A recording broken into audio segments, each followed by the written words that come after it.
الحمد لله نحمده ونستعينه ونستغفره ونؤمن به ونتوكل عليه ونعوذ بالله من شرور أنفسنا ومن سيئات أعمالنا من يهده الله فلا مضل له ومن يضلل فلا هادي له وأشهد أن لا إله إلا الله وحده لا شريك له وأشهد أن محمدا عبده ورسوله اللهم صل على محمد وعلى آل محمد كما صليت على إبراهيم وعلى آل إبراهيم إنك حميد مجيد اللهم بارك على محمد وعلى آل محمد كما باركت على إبراهيم وعلى آل إبراهيم إنك حميد مجيد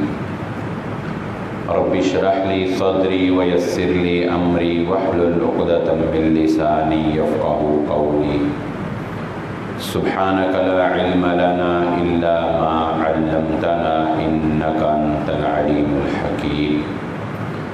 أما بعد فإن خير الحديث كتاب الله وخير الهدي هدي محمد صلى الله عليه وسلم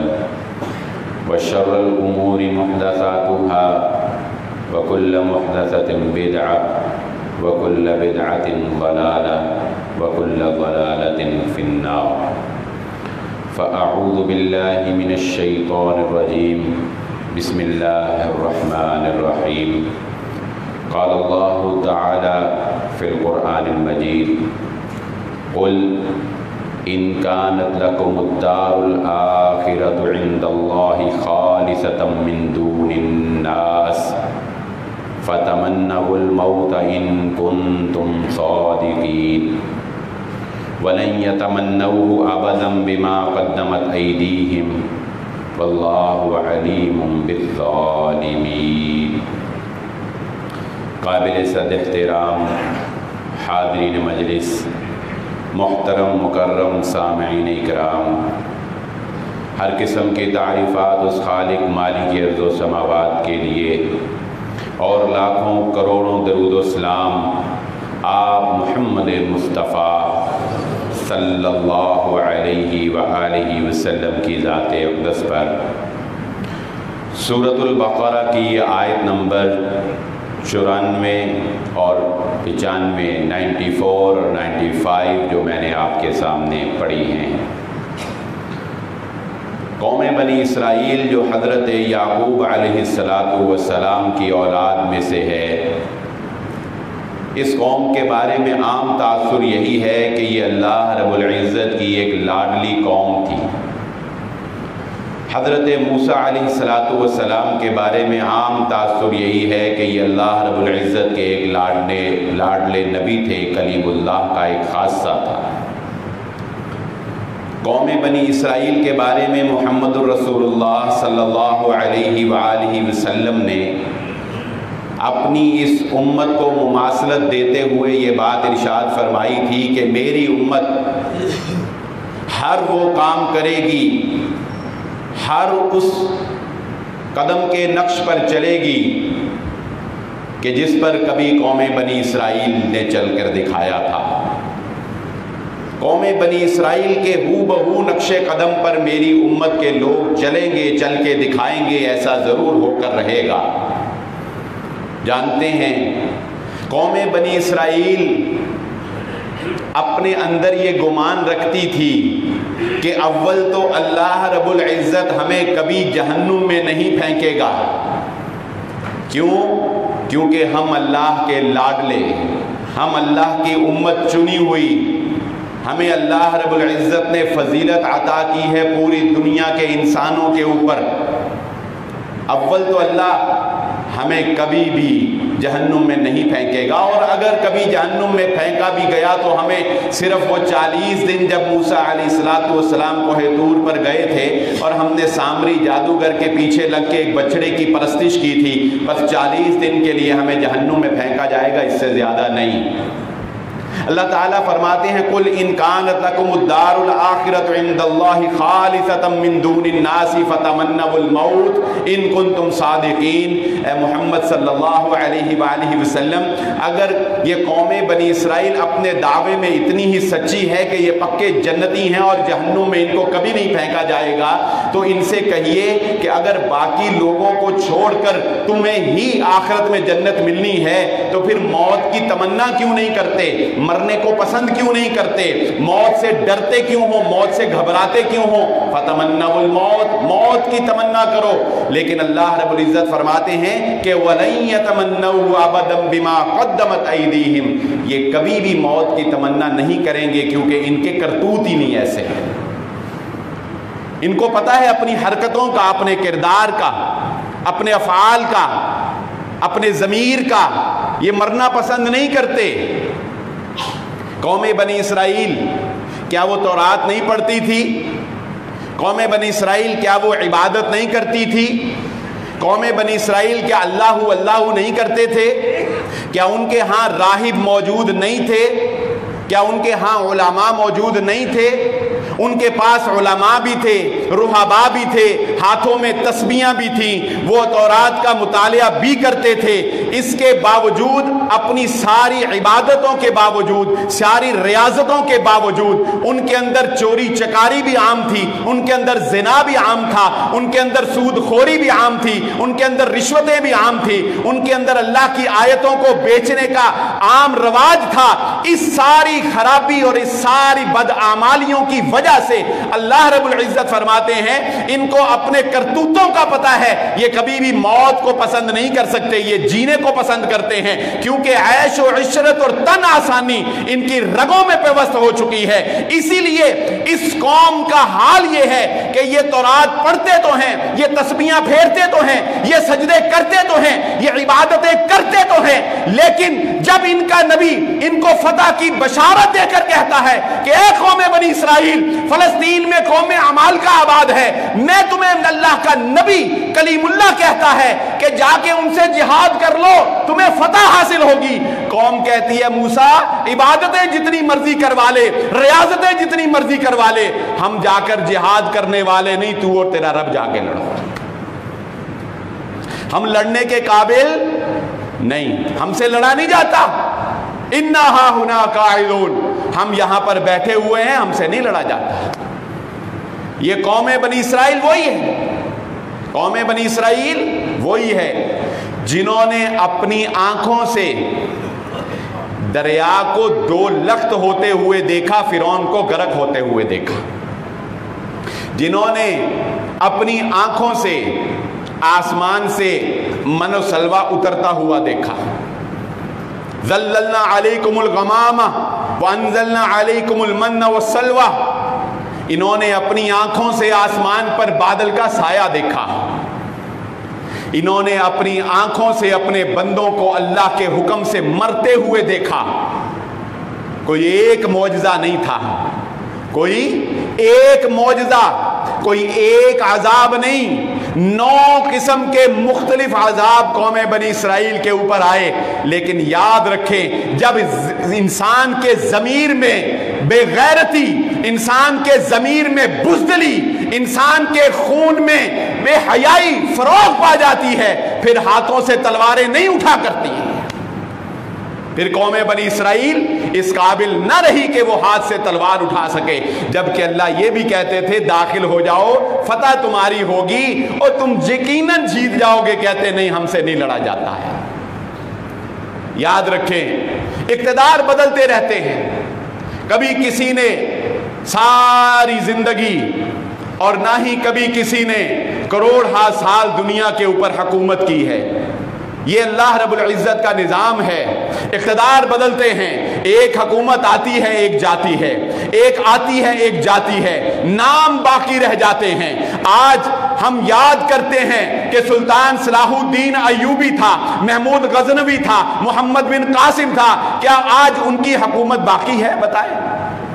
نہیں، صلاح الدین ایوبی کی حکومت ختم ہو گئی، محمد بن قاسم کی حکومت ختم ہو گئی، یہاں پر حکومتیں آتی جاتی رہی، محمود غزنوی کی حکومت ختم ہو گئی، لیکن تاریخ کے اندر اگر کبھی محمود غزنوی کا نام لیا جائے گا تو وہ بہادروں کی لسٹ میں ہوگا، بزدلوں کی لسٹ میں نہیں ہوگا۔ تاریخ یاد رکھتی ہے نام کون سی فہرست میں ہے۔ قوم بنی اسرائیل کا نام اللہ رب العزت نے ان لوگوں میں شامل کر دیا جو دنیا کے اوپر بھی رسوا ہوئے، بخت نصر سے لے کر، بخت نصر نے حملہ کیا عراق کے اوپر، اینٹ سے اینٹ بجا دی، ایک گھر سلامت نہ رہنے دیا،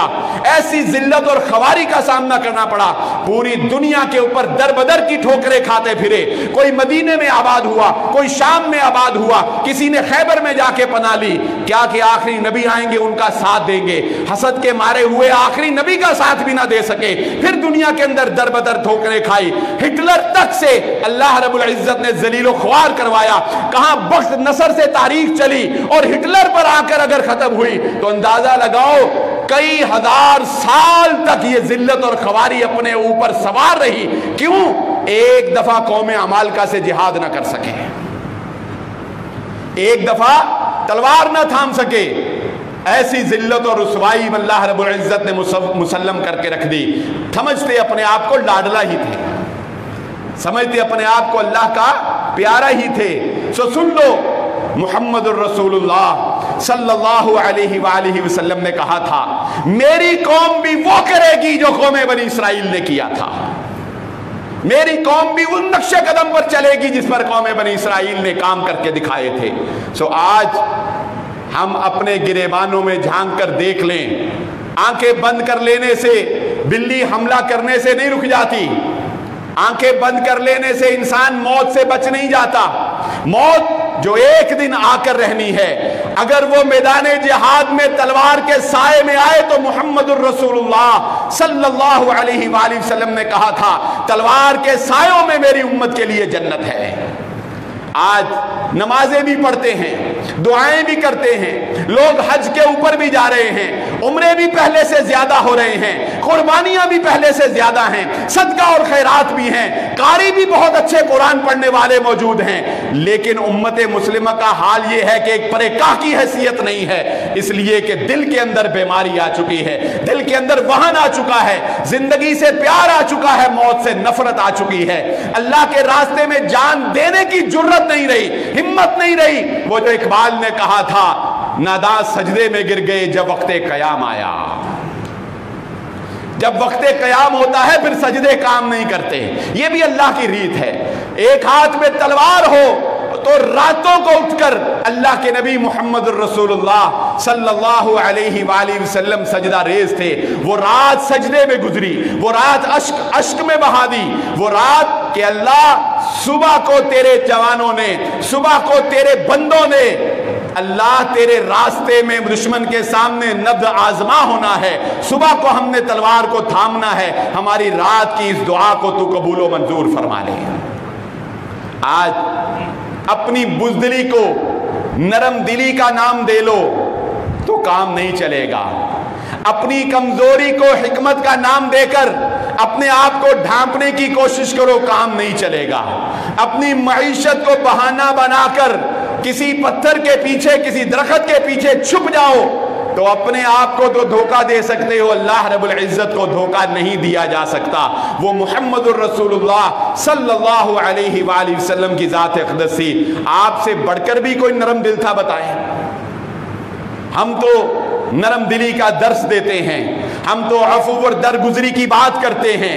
اگر کوئی نرم دل دیکھنا چاہتا ہو تو وہ محمد الرسول اللہ صلی اللہ علیہ وآلہ وسلم کو دیکھے، جنہوں نے اقتدار میں آنے کے باوجود، فاتح ہونے کے باوجود عثمان بن طلحہ رضی اللہ تعالیٰ عنہ جیسے صحابی کو معاف کر دیا، جنہوں نے اپنے سگے چچا حمزہ کے قاتل کو معاف کر دیا۔ کسی نے معافیاں دیکھنی ہو تو وہ محمد الرسول اللہ صلی اللہ علیہ وسلم کے ساتھ آ کر چلے، آپ کی سیرت کو دیکھے۔ لیکن یہی نرم دل انسان غزوہ بدر میں غزوہ احد میں، غزوہ خیبر میں، غزوہ خندق میں، غزوہ تبوک میں تلوار کو تھامے ہوئے اللہ رب العزت کے راستے میں جہاد کر کے دشمن کے سامنے سیسا پلائی دیوار کی طرح کھڑا ہوتا ہے۔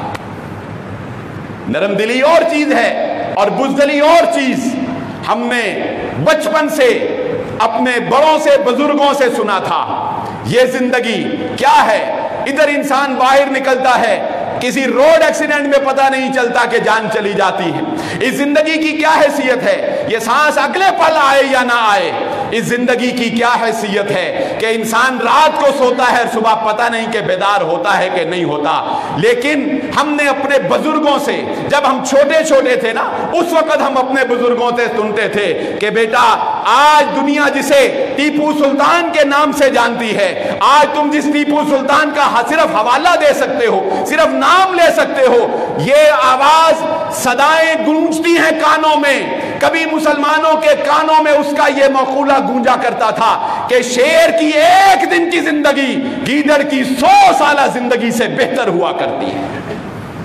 آج کا مسلمان 100 سال زندہ رہنا چاہتا ہے، لیکن گیدڑ کی زندگی، وہ ایک دن شیر کی زندگی جینا پسند نہیں کرتا، اس لیے کہ محمد رسول اللہ صلی اللہ علیہ وآلہ وسلم نے صحابہ کو کہا تھا، اے میرے صحابہ، ایک وقت آئے گا اقوام عالم کی قومیں تمہارے اوپر ٹوٹ پڑیں گی، جس طرح بھوکے دسترخوان کے اوپر ٹوٹ پڑتے ہیں، بھیڑیے بکریوں کے ریوڑ کے اوپر ٹوٹ پڑتے ہیں۔ صحابہ نے حیران ہو کر پوچھا تھا، جن 313 نے ہزاروں کو شکست دی تھی ان کے لیے حیران ہونا بنتا تھا۔ ان کی حیرانگی سچی تھی کہ انہوں نے حیران ہو کر پوچھا، اے اللہ کے نبی صلی اللہ علیہ وآلہ وسلم، کیا مسلمان اتنے کم رہ جائیں گے؟ کیا مسلمانوں کی تعداد اتنی تھوڑی ہو جائے گی، اتنے کم قلیل ہو جائیں گے کہ یہ حال ہوگا کہ کفار ہمیں مولی گاجر کی طرح کاٹیں گے؟ تو اللہ کے نبی صلی اللہ علیہ وآلہ وسلم نے فرمایا تھا، نہیں اے میرے صحابہ، تمہاری تعداد کم نہیں ہوگی، لیکن تمہارے اندر وہن کی بیماری آ جائے گی۔ صحابہ نے کہا، اے اللہ کے نبی صلی اللہ علیہ وآلہ وسلم، یہ وہن کی بیماری کیا ہے؟ آپ نے فرمایا، جب تم دنیا سے پیار کرنے لگ جاؤ گے، بیلوں کی دموں کو تھام لو گے، کھیتی باڑی کے اندر لگ جاؤ گے، جب تمہارا کاروبار تمہیں دین کی طرف نہیں آنے دے گا، جب تمہیں نرم بستروں کا شوق پڑ جائے گا، جب تمہیں ٹھنڈے کمرے کی ہوا سے باہر نکلنا اچھا نہیں لگے گا، جب تمہیں دنیا کی محبت آ جائے گی، تو پھر تمہارے اندر موت سے نفرت آ جائے گی، پھر تم مولی گاجر کی طرح کاٹے جانے لگو گے۔ وہ بات مجھے یاد آ گئی، ایک مقدمے میں سنی تھی، میں نام نہیں لیتا، سننے والے سمجھ جائیں گے۔ کسی نے یہ دعویٰ کیا کہ مجھے خواب میں محمد الرسول اللہ صلی اللہ علیہ وآلہ وسلم کی زیارت ہوئی، اور خواب میں انہوں نے مجھے ایسے ایسے ایسے ایسے کہا، وہ لمبی بات ہے، مجھے ٹکٹ مانگی، مجھ سے یہ کیا، مجھ سے وہ کیا، آپ سمجھ گئے ہوں گے۔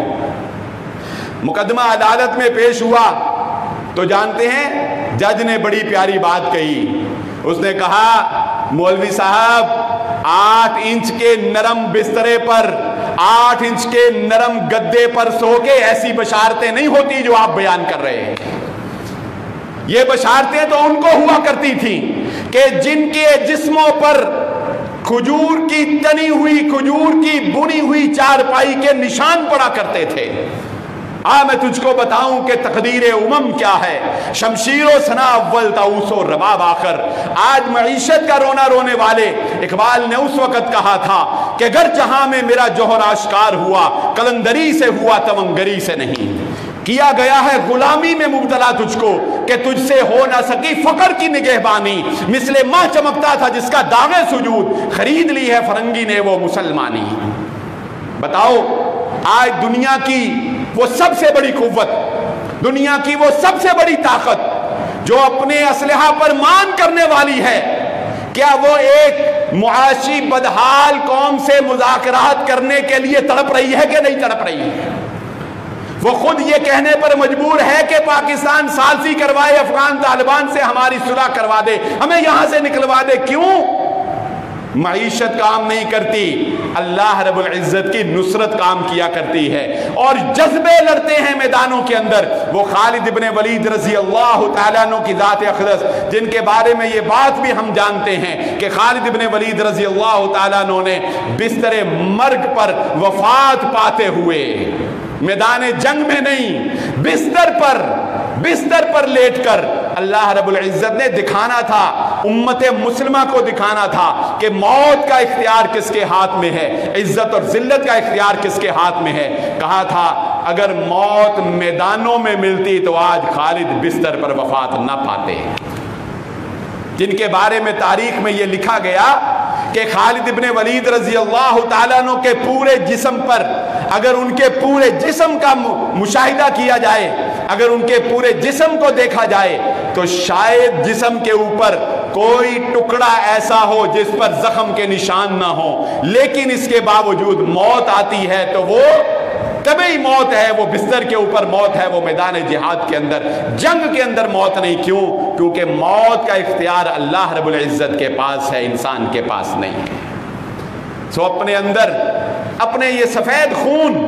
اور یہ ہو جاتے ہیں سفید جب انسان گھروں میں بیٹھ کر ناچ گانے دیکھتا ہے نا، جب انسان سود کے پیسے پر پلتا ہے، جب رشوت اس کی رگوں میں رچ بس جاتی ہے، جب صبح کی اذان اس کو بیدار نہیں کر پاتی، جب وہ اپنوں کے خون نچوڑنا شروع کر دیتا ہے، 72 گھنٹے افسوس ہوتا ہے، 72 گھنٹے۔ آج میڈیا پر یہ کہا جا رہا ہے کہ پاکستان اپنا مقدمہ صحیح عوام میں، عالم میں پیش نہیں کر سکا، رائے عامہ ہموار نہیں کر سکا، اور انڈیا بھارت ظلم کرنے کے باوجود، بربریت کرنے کے باوجود، کشمیریوں کو مارنے کے باوجود پوری دنیا پر اپنا مقدمہ بھی مثبت پیش کر رہا ہے۔ تو میں کہتا ہوں کہاں گئے وہ نوجوان جو 72 گھنٹے سوشل میڈیا کے اوپر بیٹھ کر کسی کو پٹواری بنا رہے ہیں اور کسی کو یوتھیا بنا رہے ہیں؟ شرم سے ڈوب مرو کہ تم آج تک دنیا میں اپنا مقدمہ پیش کرنے میں ناکام رہے ہو، جو اپنوں کو برا کہنے میں کامیابی پر فخر کرتے رہے۔ آج تک تم دنیا کو یہ نہیں بتا سکے کہ تمہارے اوپر بھارت تمہارا دشمن کس طرح ظلم کر رہا ہے، کس طرح تم اپنا مقدمہ مثبت پیش نہیں کر سکے، تم رائے عامہ کو اپنے لیے ہموار نہیں کر سکے، اور آج کہتے ہیں کہ ہم باوجود اس کے کہ مظلوم ہیں، ہم عوام، دنیا ہمارے ساتھ نہیں کھڑی ہے۔ کہاں کہاں روئے اور کہاں کہاں ہم، لیکن ہر میں ہم پر امید ہیں کہ عثمانیوں پہ کوہ غم ٹوٹا تو کیا غم کہ خون 100,000 انجم سے ہوتی ہے سحر پیدا۔ کوئی بات نہیں، اس وقت کے مسلمان بھی بڑے بدحال تھے۔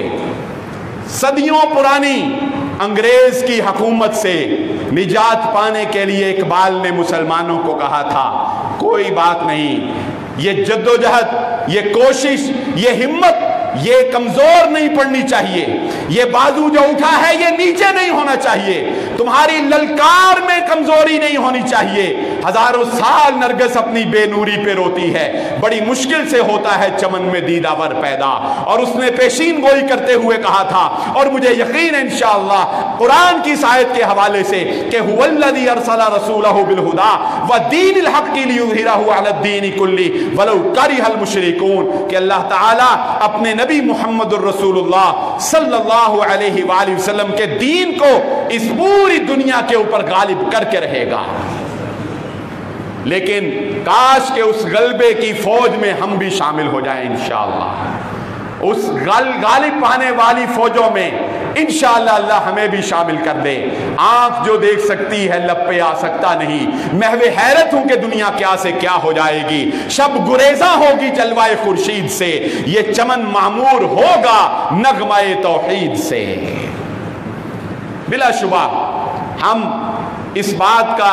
ہر پلیٹ فارم کے اوپر اظہار کرتے ہیں کہ ہم اپنے بھائیوں کے درد کو اپنے دل میں محسوس کر سکتے ہیں۔ ہماری راتوں کی نیند پریشان ہے کہ ہمارے بھائی کشمیر کے اندر پریشان ہیں، ہمارے جگر کا ٹکڑا ہے وہ کہ محمد الرسول اللہ صلی اللہ علیہ وآلہ وسلم نے کہا تھا کہ مسلمان کی مثال وہ ایک جسد کی طرح ہوتی ہے، وہ ایک جسم کی طرح ہوتی ہے۔ اگر اس پورے جسم میں ایک ناخن بھی کٹ جائے نا زیادہ، ایک ناخن بھی ذرا زیادہ کٹ جائے آگے سے تو پورا جسم اس تکلیف کو محسوس کرتا ہے. جسم کے پاؤں میں بھی درد ہو تو پورا جسم اس تکلیف کو محسوس کرتا ہے. یقیناً ابھی اتنے بے ضمیرے ہم نہیں ہوئے کہ ہمیں تکلیف بھی نہ ہو. ابھی ہیں ایسے بے ضمیرے بھی کہ جنہیں تکلیف بھی نہیں ہو رہی، لیکن الحمدللہ ہم خوش ہیں کہ چلو اکثریت میں ابھی اتنا ضمیر باقی ہے کہ وہ اپنے مسلمان بھائیوں کے درد، دکھ اور تکلیف کو سمجھ سکتے ہیں، اپنے مسلمان بھائیوں کے لیے کوئی آواز اٹھا سکتے ہیں، اور انشاءاللہ یہ آواز رنگ لے کے آئے گی. یہ ایک پہلو تھا. آئیے اسی کے ساتھ ساتھ ہم دوسرے پہلو پر بھی گفتگو کر لیتے ہیں کہ اس کے ساتھ ساتھ اللہ رب العزت نے پاکستان کو جو سعادت بخشی، جو نعمت بخشی، وہ دن بھی آنے والا ہے. وہ دن کہ جو ہمیں یاد دلاتا ہے کبھی ہمارے آباء و اجداد نے قیامت سے پہلے قیامت کا منظر دیکھا تھا. وہ دن کہ جب عزتیں تار تار ہوئی تھیں. وہ دن جب اس پاکستان کی مٹی کو چومنے کے لیے، اس پاکستان کی مٹی پر سجدہ کرنے کے لیے لوگوں نے صحابہ اکرام کی مکہ سے مدینہ ہجرت کی یاد کو تازہ کر دیا تھا. اپنے گھر بار کو چھوڑا تھا، اپنے اقربا کو چھوڑا تھا، اپنے کاروبار کو چھوڑا تھا. قافلے لٹے تھے، عزتیں تار تار ہوئی تھی، جوانوں کے سر کٹے تھے، ماؤں کی جھولیوں میں بچوں کے سروں کو ڈالا گیا تھا. لیکن زبان پر اگر کوئی کلمہ تھا تو وہ ایک ہی تھا کہ لے کے رہیں گے پاکستان، اور بن کے رہے گا پاکستان. اور پاکستان کا مطلب کیا؟ لا الہ الا اللہ. آج اس پاکستان کے اندر سیکولرزم کو فروغ دینے والے، اس پاکستان کے اندر بے حیائی کو فروغ دینے والے، اس پاکستان کو لبرل سٹیٹ کی طرف لے کر جانے والے ہمارے آباء و اجداد کے خونوں سے نہیں کھیل سکتے، ہمارے آباء و اجداد کے خون کو رائیگاں نہیں کر سکتے کہ انہوں نے یہ پاکستان لا الہ الا اللہ کی بنیاد پر حاصل کیا تھا. اور لا الہ الا اللہ کا مطلب وہ ریاست جس کی پہلی بنیاد محمد الرسول اللہ صلی اللہ علیہ وآلہ وسلم نے مدینہ کے اندر رکھی تھی. وہ ریاست کہ جس میں عمر ابن خطاب رضی اللہ تعالیٰ عنہ کے دور خلافت میں اپنے عروج پر پہنچا کر یہ دکھا دیا تھا کہ ایک عورت اپنے ہاتھوں میں سونے کو اچھالتی ہوئی بطحا سے لے کر سفر کرتی ہوئی مدینے تک پہنچتی ہے، اسے اس بات کا خطرہ نہیں ہے کہ کوئی میلی آنکھ سے بھی اس کی طرف آنکھ اٹھا کر دیکھ سکتا ہے.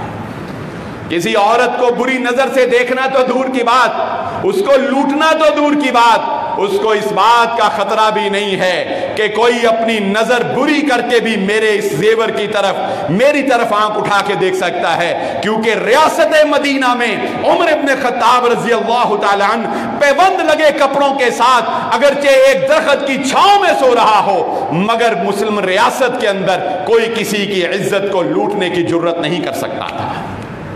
یہ نظام اسلام نے دکھایا ہے. یہ پاکستان اسی کی بنیاد کے اوپر بنا تھا. یہ پاکستان، اس پاکستان سے محبت کرنا سیکھو مسلمانوں. پاکستانیوں اپنے وطن سے محبت کرنا سیکھو. اپنے وطن کو نہ لوٹو، اپنے وطن کو خراب نہ کرو، اپنے وطن کے خلاف سازشوں کا حصہ نہ بنو، اپنوں کے گریبان نہ پکڑو. محمد الرسول اللہ صلی اللہ علیہ وآلہ وسلم نے ہاتھ اٹھائے، اللہ کے نبی نے ہاتھ اٹھائے. وہ نبی جس نے راتوں کو اٹھ اٹھ کر اپنی امت کے لیے دعائیں مانگی، اپنی امت کی بخشش کے لیے دعائیں مانگی. وہ نبی جس نے اگر عمر ابن خطاب کے لیے دعائیں مانگی اللہ نے اسلام کی ہدایت دے دی. وہ نبی جس نے ابو ہریرہ رضی اللہ تعالیٰ عنہ کی ماں کے لیے دعا مانگی اللہ نے ہدایت دے دی. وہ نبی جس نے بدر کی فتح کے لیے دعا مانگی اللہ نے ہدایت دے دی. وہ نبی جس کے ایک اشارے پر اللہ دو پہاڑوں کو ملا دے. وہ نبی جس کے ایک اشارے پر احد پہاڑ کو سونا کر دیا جائے. اللہ نے اس نبی کی دعا کو اس جواب کے ساتھ واپس کر دیا کہ محمد الرسول اللہ صلی اللہ علیہ وآلہ وسلم نے کہا تھا اے اللہ میں تجھ سے یہ دعا کرتا ہوں میری امت کو سابقہ امتوں کی طرح جس طرح پہلے امتیں تھی، قوم لوط تھی، اصحاب مدین والے تھے، عاد اور سمود تھے، جب عذاب آیا سارے صاف ہو گئے. اللہ میری امت ساری کو صاف نہ کرنا، میری امت ساری کو صاف نہ کرنا۔ اللہ نے کہا ہے محمد صلی اللہ علیہ وآلہ وسلم آپ نے دعا مانگی، ہم نے قبول کر لی۔ کہا اللہ دوسری دعا مانگی محمد الرسول اللہ صلی اللہ علیہ وسلم، اللہ میری پوری امت کے اوپر دشمن کو غلبہ عطا نہ کرنا، پوری امت جو ہے وہ مغلوب نہ ہو جائے۔ اللہ نے کہا ہے محمد صلی اللہ علیہ وسلم دعا قبول ہوئی۔ محمد الرسول اللہ صلی اللہ علیہ وسلم نے کہا ہے اللہ آخری دعا مانگنے لگا ہوں، 3 دعائیں لگاتار، تیسری دعا مانگنے لگا ہوں، اللہ میری امت کو ایک دوسرے کے گریبان نہ پکڑنے دینا، میری امت کو آپسی فساد سے نہ بچانا۔ اللہ نے کہا محمد صلی اللہ علیہ وسلم پہلی 2 مان لی، یہ کام ہو کے رہے گا، تیری امت ایک دوسرے کے گریبانوں کو چاک کرے گی،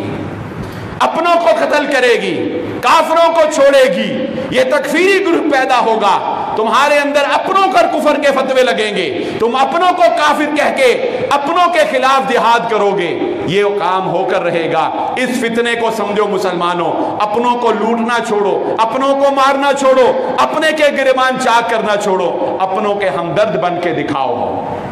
ہو ہلکا یاراں تو بریشم کی طرح نرم۔ وہ اقبال نے کہا تھا کہ مسلمان کا خاصہ یہ ہے کہ اگر اپنے آ جائیں تو وہ ریشم کی طرح نرم ہو جاتا ہے،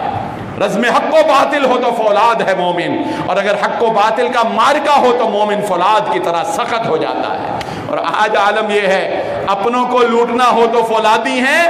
اور رزم حق و باطل کا مارکا ہو تو یہ ریشم کی طرح نرم نظر آتے ہیں۔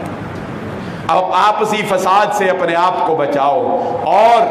اس قوت کے خلاف ایک ہو کر اپنے وطن عزیز پاکستان کے ساتھ محبت کرنا سیکھو، وہ پاکستان جس کے لیے ہمارے آباء و اجداد نے قربانیاں دی تھیں۔ اور یہ عید الاضحیٰ جو قربانی کی عید سمجھی جاتی ہے، اور میں یہ جملہ پچھلی دفعہ بھی کہا تھا کہ بکرے کی گردن پر چھری چلا کر قربان کرنا بہت آسان ہے، قربانی نام ہے جس کا وہ آسان نہیں ہے،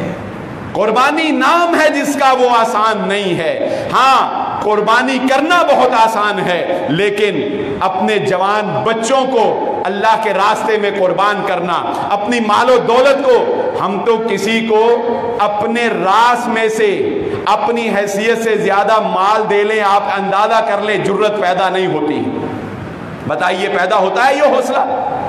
یہ حوصلہ ہمارے اندر نہیں ہے، مان لینی چاہیے اپنی کمزوری۔ یہ حوصلہ ہمارے اندر نہیں ہے کہ ہم مہاجرین اور انصار کی مثال پیدا کر سکیں۔ ہاں ہمارے پاس اضافی ہوگا تو ہم دیں گے، انہوں نے اضافی میں سے نہیں اصل میں سے دے دیا تھا، اصل کے 2 کر دیے تھے۔ ایک دکان تھی نا تو اس کی درمیان میں دیوار ڈال کر کہا آدھے حصے پہ تو بیٹھ جا، آدھے پہ میں بیٹھ جاتا ہوں۔ ہمارے پاس 2 ہوں تو ہم 1 دے سکتے ہیں، 1 کے 2 حصے کرنے کا حوصلہ ہمارے اندر نہیں ہے۔ ہاں یہ حوصلے تب پیدا ہوتے ہیں جب انسان صحیح دین کے اوپر کاربند ہوتا ہے، مگر نہ قوم بنی اسرائیل والا حال جو ہے وہ تو پھر ہو کر رہتا ہے۔ وَلَن تَجِدَ لِسُنَّتِ اللَّهِ تَبْدِيلًا۔ آخرت کا معیار اور ہے، دنیا کا معیار اور ہے، یہ اللہ کا قانون ہے، لا مبدل لکلمات اللہ۔ تو اللہ کے کلمات کو، اللہ کی سنت کو بدلتا ہوا نہیں پائے گا۔ آخرت کا معاملہ الگ ہے، وہ ہر انسان کا ذاتی معاملہ ہے، کیا وہ کر کے آیا اور کیا اس کا ضمیر تھا اور کیا اس کی نیت تھی۔ لیکن دنیا کے اندر وہ قومیں جو بہادری اور جرت کے ساتھ جیتی ہیں، وہ قومیں جو حلال و حرام کی تمیز کرتی ہیں، وہ قومیں جو معاملات میں بہتر ہوتی ہیں، وہ قومیں جو قانون کی پاسداری کرتی ہیں، وہ قومیں جو اپنوں کا خیال رکھتی ہیں، جو ہمت اور جرت اور جدوجہد کرتی ہیں، اللہ انہیں عروج دیا کرتا ہے۔ اور ایک آخری بات سن کے بات کو ختم کیے دیتا ہوں، ہر چڑھتے سورج کو سلام کرنا یہ بزدلوں کا شیوا ہوتا ہے، بہادروں کا نہیں۔ ہر چڑھتے سورج کو سلام کرنا یہ بزدلی کی علامت ہوتی ہے، یہ بہادروں کا شیوا نہیں ہوتا۔ حکومتیں ساری ختم ہو گئی، بخت نصر کی جب حکومت تھی، سکندر کی جب حکومت تھی، فرعونی جس وقت غالب تھے، تو جانتے ہیں وہ اتنے طاقتور تھے کہ کوئی سوچ بھی نہیں سکتا تھا کبھی یہ زوال پذیر ہوں گے۔ کوئی سوچ سکتا تھا کہ فرعونیوں کو بھی ہرانے والا کوئی آئے گا؟ کوئی سوچ سکتا تھا کہ بخت نصر کو بھی شکست دینے والا کوئی آئے گا؟ کوئی سوچ سکتا تھا کہ وہ سکندر جس نے مشرق اور مغرب کے کنارے دیکھ لیے تھے، کبھی اس کی حکومت بھی زوال پذیر ہوگی؟ جس وقت بر صغیر کے اوپر مغلوں کا ڈنکا بجتا تھا، مغل بھی یہی سمجھتے تھے ہمیں کون ہرا سکتا ہے۔ جس وقت انگریز قابض تھے، انگریز بھی یہی کہتا تھا ہماری شکست بہت دور ہے۔ لیکن وقت ثابت کرتا ہے حکومتیں ہمیشہ نہیں رہتی،